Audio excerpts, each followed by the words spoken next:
Alors, d'abord, Monsieur Dumont, donc vous êtes pêcheur sur Royan. Vous représentez la 3e génération de pêcheurs, autant du côté de votre père que du côté de votre mère. Vous êtes sorti d'école en 2009 avec votre capitaine de sang. Et du coup, vous avez commencé comme matelot avec votre père. Et puis, en fait, après, vous avez décidé de vous installer à votre compte. Est-ce que vous pouvez nous raconter? D'accord. D'abord, nous raconter un peu ce parcours un peu spécial. Ouais, bonjour à tous. Ouais, donc j'ai fait formation au lycée maritime. Donc j'ai fait 4 ans de formation. Je fais 2 ans de CAP matelot et 2 ans de BEP pêche. Donc en 2009, j'ai été titulaire du capacitaire. Donc, j'ai sorti du capacitaire, j'ai travaillé 3 ans avec mon père. Donc au bout de 3 ans, j'ai vu qu'il y avait peut-être moyen de faire quelque chose. Donc, lui, le père, il voulait pas lâcher l'affaire, donc du coup, j'ai pris mon billet par moi-même. Donc, j'ai cherché un bateau avec des antériorités pour pouvoir travailler. Parce qu'un bateau qui n'a pas d'antériorité, tu fais rien. Donc, j'ai eu la chance de trouver un bateau en Bretagne qui m'a plu, qui a des antériorités. Donc, voilà, j'ai été voir le banquier, je dis voilà, je vais m'installer. J'avais 20 ans à cette époque-là. Donc on m'a dit, ça fait jeune. Donc votre père n'était pas prêt à céder son entreprise, à la transmettre. Vous avez décidé d'acheter votre propre bateau donc, et de vous installer à votre compte. Est-ce que vous avez bénéficié d'aide? Oui, première installation, ouais. D'accord. Le montant, je ne me rappelle plus, c'était il y a 6 ans. J'ai eu quelque chose, ouais. D'accord. Donc vous avez trouvé un bateau en Bretagne, je crois, avec des antériorités de toute façon sur la zone golfe de Gascogne. Donc vous avez pu vous installer après là où vous vouliez, c'est-à-dire à Royan. Hein. Ouais, c'est ça, j'ai trouvé des antériorités en zone 8, donc parfait pour moi, quoi. Donc voilà.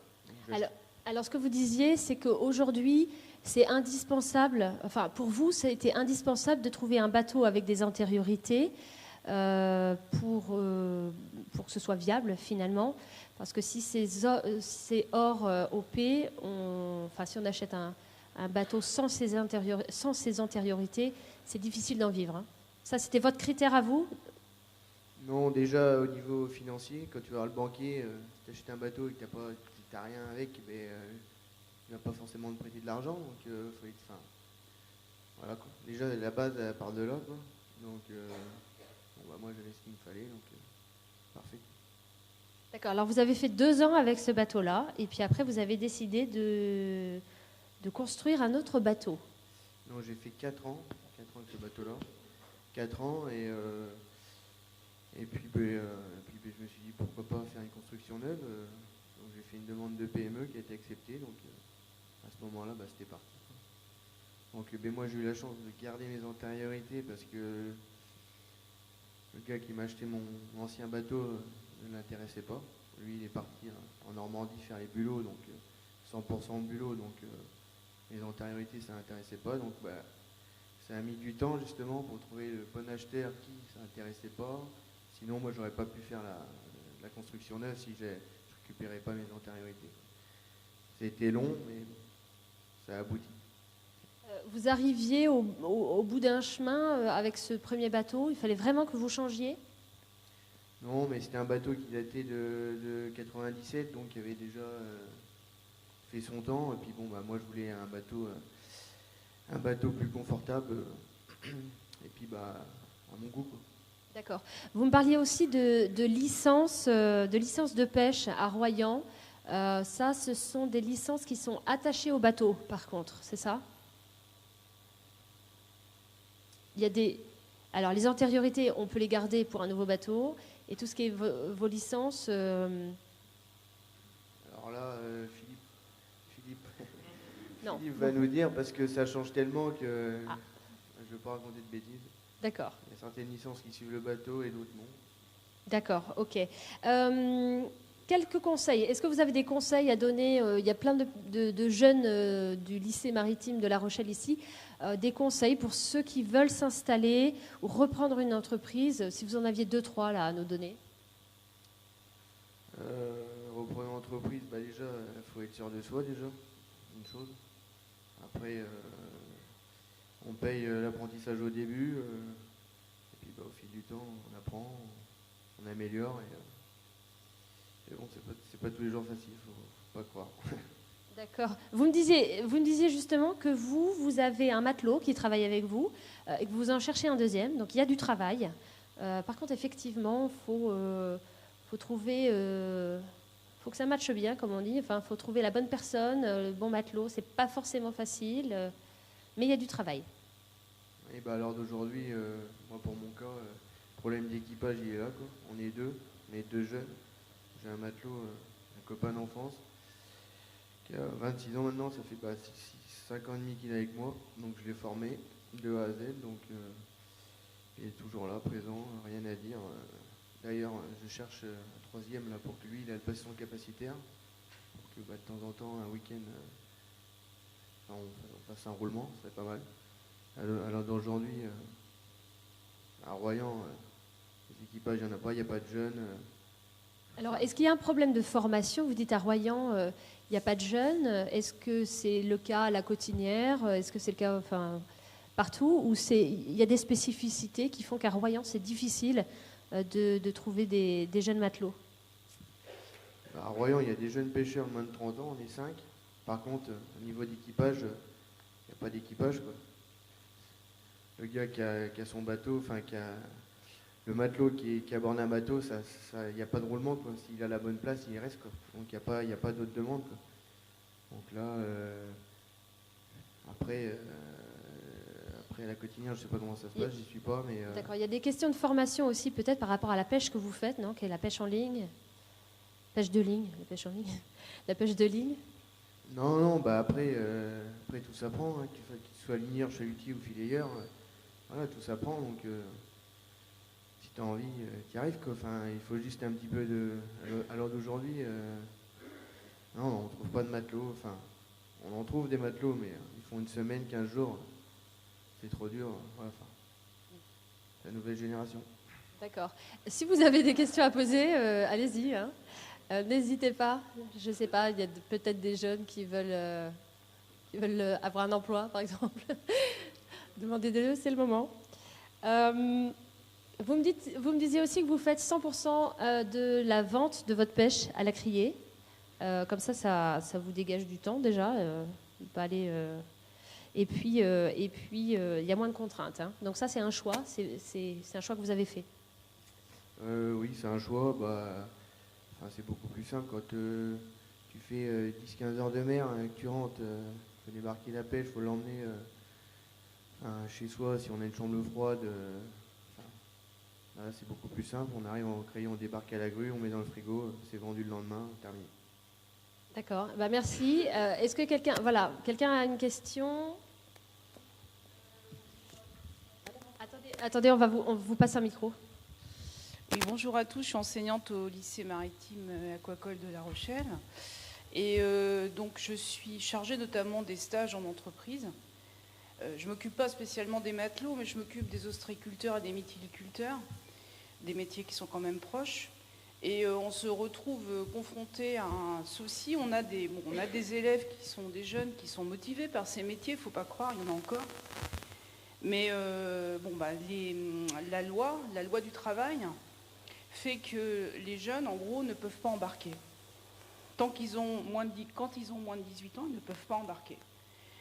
La réglementation est telle, par exemple, qu'ils ne peuvent pas embaucher avant 6 heures du matin. Donc, ne pas embaucher avant 6 heures du matin, moi j'ai un élève qui veut absolument faire de la mythiculture, et les mythiculteurs cherchent beaucoup de jeunes. Eh bien, quand je lui ai dit, tu ne peux pas embaucher avant 6 heures du matin, et son patron, c'est la même chose, il est très déçu, parce qu'il ne pourra pas justement faire ce stage. J'en ai un autre qui veut être marailleur, il ne peut pas ne pas embaucher à 6 heures du matin quand on veut être marailleur. Alors, ces lois protègent les jeunes et c'est normal, mais je crois qu'il est temps qu'il y ait des aménagements qui soient faits pour à la fois protéger les jeunes d'un travail trop dur, bien sûr, parce qu'ils ont que 16 ans ou 17 ans, et c'est normal, ils ne peuvent pas travailler comme des adultes. Ils n'en ont pas non plus la force physique. Mais il ne faut pas les décourager en leur interdisant d'accéder à ces bateaux sur lesquels ils rêvent de monter. Et actuellement, c'est une réalité. Donc on ne peut plus embarquer les jeunes sur les bateaux tant qu'ils ont moins de 18 ans. Voilà ce que je voulais vous dire. L'ostréiculture, Mais à la pêche, ça c'est peut la marcher même une chose. semaine sur deux. Je La sais pas pêche, avec les c'est la marées. même chose. Hein. Mais oui, voilà, alors La en pêche, pêche, c'est pareil, ça me paraît un peu compliqué, effectivement. Et c'est peut-être une piste de travail, trouver des solutions par rapport à ça, trouver... Voilà. On va travailler là-dessus, aujourd'hui. Merci beaucoup.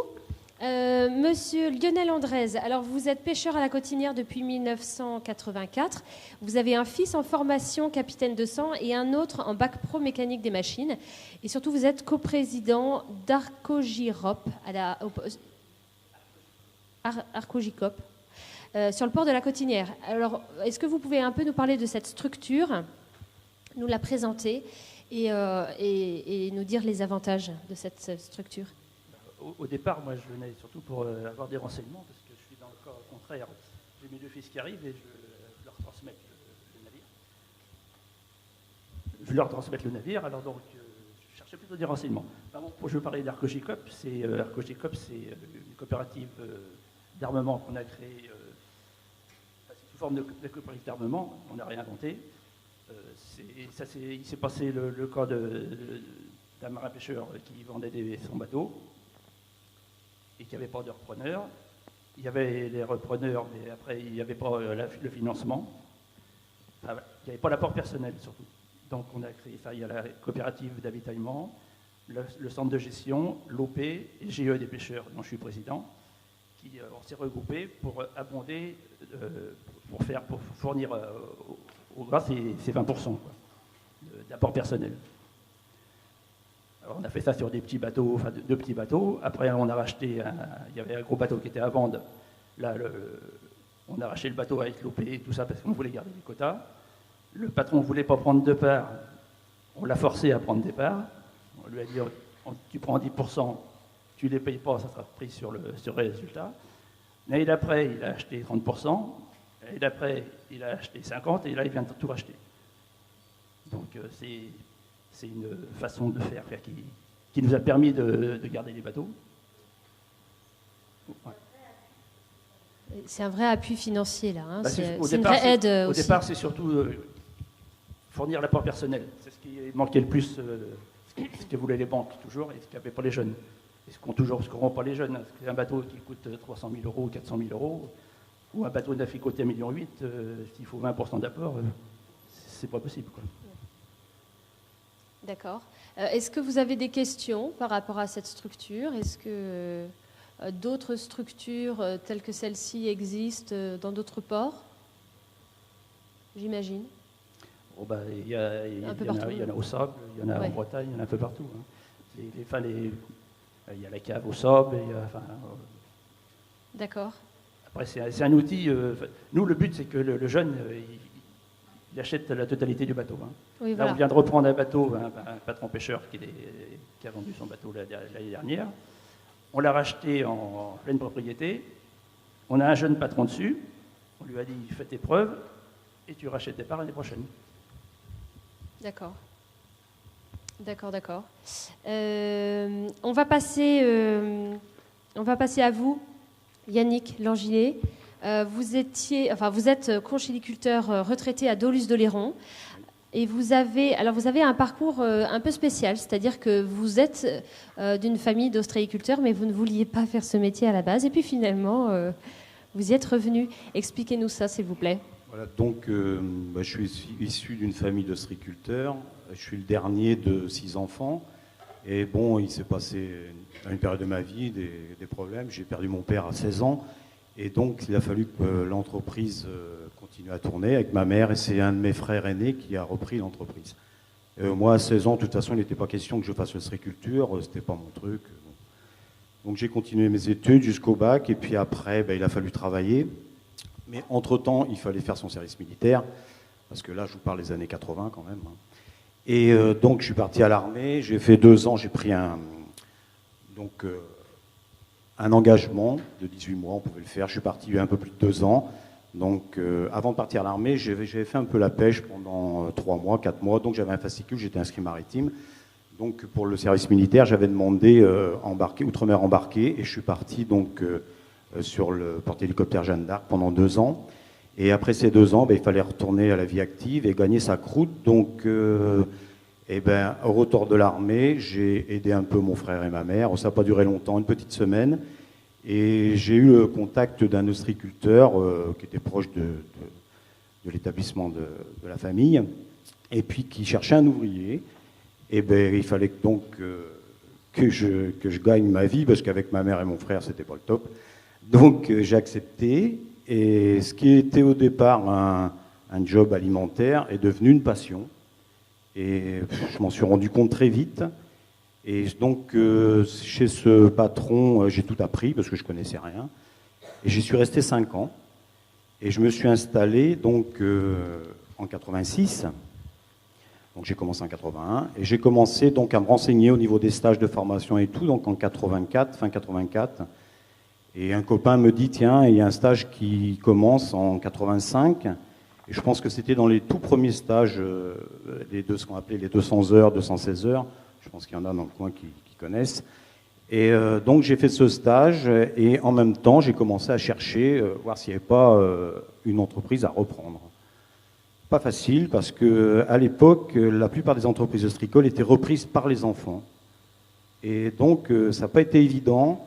Et donc, quand j'ai fait mon stage, j'avais une entreprise en vue, mais c'était l'opacité complète, c'est-à-dire j'arrivais pas à avoir les comptes de gestion, j'arrivais pas à avoir les chiffres exacts, même les superficies de parc. Enfin bon, pour monter un dossier, c'était la croix et la bannière. Donc j'ai quand même fait après le 40 heures, il fallait faire un 40 heures donc, pour monter une étude prévisionnelle d'installation. Je l'ai quand même fait, cette étude prévisionnelle, sur des bases un peu bizarres, on va dire.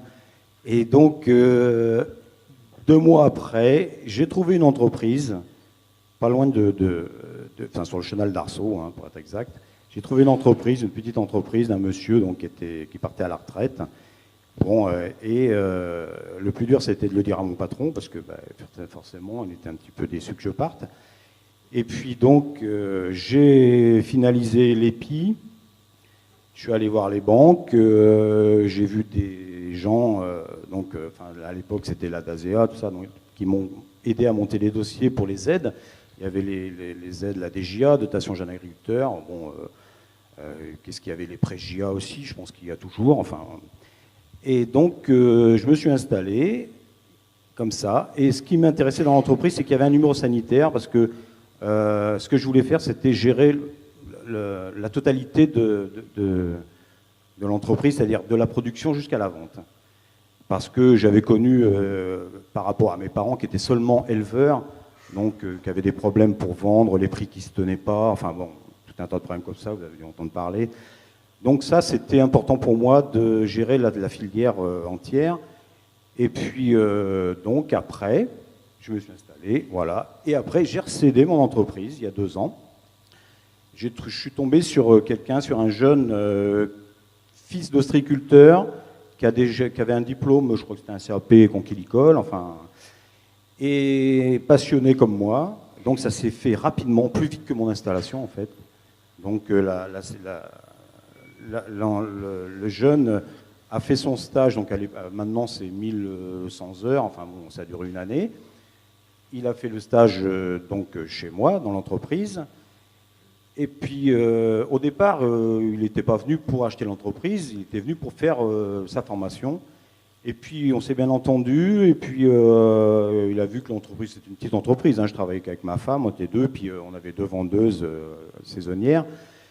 Et ça lui a plu, et on s'est entendu sur un prix, parce que là, il n'y avait pas d'opacité, c'était totalement clair, il avait l'œil sur tous mes comptes, avec le comptable, d'ailleurs, qui nous a bien aidés, et puis les gens aussi, des affaires maritimes et tout. Et donc, ça s'est fait pratiquement en 1 année, la reprise s'est faite comme ça, donc il a travaillé 1 an avec moi. La reprise s'est faite en 1 année. Au départ, je voulais continuer parce que moi, en fait, je pouvais demander mes droits à la retraite, mais je n'avais pas mes 37 annuités et demie, j'avais 36 ans et demi. Donc, je voulais continuer un petit peu, et je voyais que lui, il n'avait pas envie que je reste avec lui. Bon, je lui ai dit, d'accord, tu reprends tout, j'aurai une décote d'1 an sur ma retraite, mais tant pis. Et en plus, depuis quelques temps, on s'était fait à l'idée avec ma femme de laisser l'entreprise parce que bon, on commençait à saturer un peu. Étant donné qu'on faisait les marchés, nous c'était pratiquement 7 jours sur 7 tout le temps. Donc on va dire que tout s'est bien passé pour la cession de l'entreprise. Voilà. D'accord. Juste les aides n'existent plus, mais on en parle juste après. Hein. Enfin, c'est des aides différentes. Voilà. Sans doute. Qu'est-ce qui, selon vous, a fait que cette expérience a été une réussite, premièrement dans la reprise d'entreprise, juste en quelques mots. Alors pour la passion, vous parliez de passion. La déjà. passion. Donc moi c'était la passion, et pour la reprise d'entreprise, donc pour mon repreneur, c'était ça aussi, hein, parce que lui il était né dedans, tout petit, il allait aider son père, enfin aux huîtres et tout, mais il voulait être indépendant, il voulait pas travailler dans l'entreprise familiale. Donc en plus, il a eu les financements, c'était assez simple. Moi je souhaite à tout le monde, tous les gars qui veulent partir à la retraite, de trouver des repreneurs comme ça. Mais je pense que j'ai aussi facilité les choses en lui laissant tout accès au compte et tout, pour voir, et puis fixer un prix de vente qui était en capacité, où il était en capacité de pouvoir rembourser ses prêts. Parce qu'il y a ça aussi, j'ai plein de collègues qui mettent 2 ans, 3 ans à céder leur entreprise parce qu'ils veulent en garder une partie, ils veulent vendre seulement et puis continuer à gagner un peu dessus. Enfin bon, c'est souvent un petit peu comme ça que ça se passe. Tandis qu'avec moi, j'avais décidé de tout arrêter, donc ça a été simple. Alors, autre chose qui paraissait important, c'était le fait que vous avez tout de suite considéré le fait de vendre par vous-même sur les marchés, de ne pas passer par la grande distribution. Ça, c'était une exigence pour vous. Enfin, c'était aussi une question de liberté, finalement. Oui, de toute façon, déjà, le métier, enfin, quand j'étais salarié 5 ans, je m'étais toujours dit, je continuerai à faire ce métier, j'adore ça, mais je vais le faire pour moi. Donc déjà, pour avoir une certaine liberté. Une liberté qu'on paye malgré tout, hein, parce qu'il y a du temps à passer. Mais enfin, ça, quand on aime, voilà. Et ce qui se passait, c'est qu'il fallait absolument maîtriser la totalité de la production, jusqu'à la vendre au meilleur prix. Parce qu'à l'époque, c'était ça le problème. On était tributaire des courtiers, enfin donc des revendeurs, sans parler de grande distribution, mais seulement au niveau de l'élevage, des courtiers donc, qui achetaient la production suivant un marché on ne connaissait pas trop l'historique du marché, hein, parce que souvent c'était des gros établissements qui fixaient un peu les prix. Donc on était pris là-dedans dans les années 80, et ça, je voulais pas de ça, et je voulais donc produire et vendre mon produit. Donc, est-ce que je pense qu'est le mieux, même encore actuellement. En plus, j'avais acheté une petite structure, j'avais pas de gros moyens, j'avais acheté une petite structure, donc il n'était pas question d'aller frapper à la porte des grandes surfaces, de la grande distribution. J'avais quand même un grossiste à Rungis, mais il en avait une 50aine comme moi de producteurs, donc c'était en fonction de la qualité, de la verdeur des huîtres, enfin voilà, de la qualité du produit. Donc, en plus, il faut dire, on a eu une période qui était compliquée, dans le sens où la clientèle, c'était donc des poissonniers. Et ensuite, la grande distribution s'est mise à faire de la vente, enfin des rayons poissonnerie, et ce qui a coulé quand même le réseau des poissonniers. Et là, après, on s'est retrouvé, enfin, je ne suis pas le seul, mais on s'est retrouvé avec des difficultés de paiement et des choses comme ça. Donc, c'est là où j'ai relancé un peu, enfin, avec ma femme, on a relancé un peu plus la vente sur les marchés, la vente de détail. Voilà. En ce qui concerne la reprise, je pense qu'il y a un point de vigilance. Vous m'en parliez enfin, tous sur la question du matériel, bien entendu, et aussi sur, alors, en ce qui concerne l'ostréiculture, évidemment, sur la question des parcs. Oui. Être vigilant. Oui, ce qu'il faut aussi quand on reprend une entreprise, bon, c'est bien calculer la valeur de chaque chose. Bon, il y a l'outil global, bon, qui vaut peut-être un certain prix, mais après quand on regarde dans le détail, bon, le matériel il est ce qu'il est, on sait que ça se renouvelle, on sait que ça s'amortit. Après il y a les parcs, et les parcs c'est important, surtout maintenant, enfin depuis quelques années. Il y a de la mortalité, les années sont de plus en plus compliquées, enfin les bonnes années sont de plus en plus rares, et on a tendance un peu à s'expatrier entre guillemets. Moi, ce que j'avais fait dans les années 90, j'avais repris des parcs dans le Morbihan pour un peu booster mon élevage, et ça, je pense que c'est ce qu'il faut faire aussi, c'est-à-dire avoir plusieurs cordes à son arc, et de façon à pouvoir gérer, enfin prévoir, gérer c'est toujours prévoir les années difficiles et se retrouver avec une production somme toute moyenne chaque année, quoi. Il y avait aussi un enseignement, hein, c'est que c'est grâce au fait que vous ayez pris un jeune dans votre exploitation, grâce à ce fait-là, vous avez réussi à vendre. Donc ça pousse quand même aussi, évidemment, les professionnels à former, à choisir la bonne personne et aussi à lui donner du travail intéressant, forcément. Mais... Oui. Bon, moi j'ai quand même eu la chance que ce jeune vienne quand même vers moi. Parce que bon, j'étais pas tout à fait prêt à arrêter, je commençais à en parler, à dire aux collègues que je voulais arrêter, prendre ma retraite, bref. Mais ce jeune est venu, puis je pense que le type d'entreprise lui a plu aussi. Donc petite entreprise familiale, enfin voilà, sans beaucoup d'employés, parce que comme on disait tout à l'heure, au niveau des nouvelles lois, législation du travail et tout, c'est compliqué pour des chefs d'entreprise, de petites entreprises, c'est très compliqué. Donc, on parlait des horaires d'embauche, on parlait des normes de sécurité, de travail et tout. Donc, il y a quand même une chape de plomb qui pèse sur les épaules des patrons, hein, et ça, il faut pas le nier. Donc, bon, j'ai eu cette chance que ce jeune soit en plein dedans, et puis soit volontaire, et puis que ça se passe bien entre nous, quoi. Voilà. C'est une question que je voudrais poser à tous les trois. Est-ce que pour vous, ce sont des métiers d'avenir? Est-ce qu'on peut réussir? Et quelles sont les clés dans ce cas-là? Vraiment, qu'est-ce qui fait que pour vous, ça va vraiment marcher? Pour l'ostréiculture, je pense que c'est toujours un métier d'avenir, hein. Bon, des huîtres, les gens continuent à manger des huîtres. Bon, malgré les problèmes de mortalité et tout, peut-être qu'on va trouver des solutions. Moi, j'encourage les jeunes à s'installer dans l'ostréiculture parce que c'est un beau métier. On peut avoir de la liberté et surtout s'installer, avoir sa propre entreprise, forcément, c'est quand même plus motivant. Mais moi, j'encourage les jeunes, oui, à s'installer comme ostréiculteur. Après, c'est pas simple, il n'y a rien de simple, de toute façon. Hein, voilà. Vous, Monsieur Dumont? Dans l'avenir de la pêche, moi, pour mon cas, personnellement, je pense qu'il y a de l'avenir. Après, un jeune qui veut se lancer, qu'il y a à fond. Voilà. Après, il y a beaucoup de contraintes, hein, comme on le sait, alors d'aujourd'hui, hein, comme j'ai expliqué tout à l'heure, hein, un jeune qui veut se lancer avec un bateau d'occasion, faut qu'il trouve des antériorités, faut qu'il y ait de l'apport personnel pour acheter un bateau, tout ce qui s'ensuit. C'est pas simple, mais si tu as envie, tu peux y arriver. D'accord. Est-ce que vous avez des questions? Je vais dire quelque chose quand même. Oui. Pardon. On a quand même maintenant, surtout au niveau de la pêche, les navires sont vétustes. Oui. Les bateaux, moi je vois le mien, je l'ai fait construire il y a 27 ans. Je vais le transmettre à mes enfants. Est-ce que c'est la meilleure solution? Voilà, on se pose plein de questions. C'est pas simple. L'accès à la ressource pour un jeune, c'est pas simple. Alors vous aurez toutes les réponses. Il faut acheter un vieux bateau. Oui. Oui, c'est pas. Il y a une autre problématique après. Hein.